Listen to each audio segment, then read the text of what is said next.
सकाळी सकाळी मम्मी आणि बायान कालवा पडूक घेतलाय, कारण आज जाऊचा होता जांबारीत म्हणजे आत्याच्या गावात. आणि तुम्हाला सांगतो हो पेंडिंग ब्लॉग आहे. जांबारीत नेटवर्क प्रॉब्लेम मुळे मी हे ब्लॉग पेंडिंग ठेवले होते. ह्याच्या पुढचे येणारे जांबारीतले ब्लॉग सगळे पेंडिंग आहेत. असो, पण मुन्नीचा जागा पोलीस पाटलांजवळ काम होता, आता आधी कंप्लीट करून घेतला. आणि आता बायाच्या भाषेत 1:30 वाजलो होतो.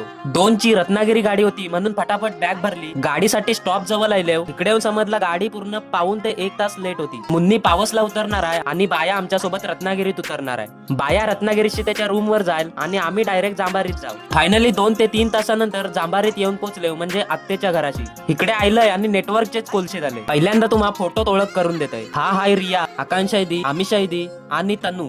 आणि मध्ये आहेत आत्ते आणि काका.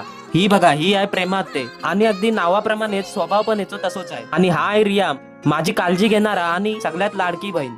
बाकीची मंडळी कोण घरात नाही, ती आता शिमग्यात येतील. थोड्या वेळानं रिया नामा चाय आणून दिला. चाय घेऊन डोका मस्तपैकी फ्रेश झाला. आणि ह्याचा नाव आहे चिक्कू. जा खायचा पण खाऊ असू दे, तो खाणारच. कमेंट करून सांगा चिक्कू कसं वाटलो. या व्हिडिओचा फुल ब्लॉग आलेलो आहे. फटाफट युट्यूब चॅनलला जाऊन बघा. चला बाय.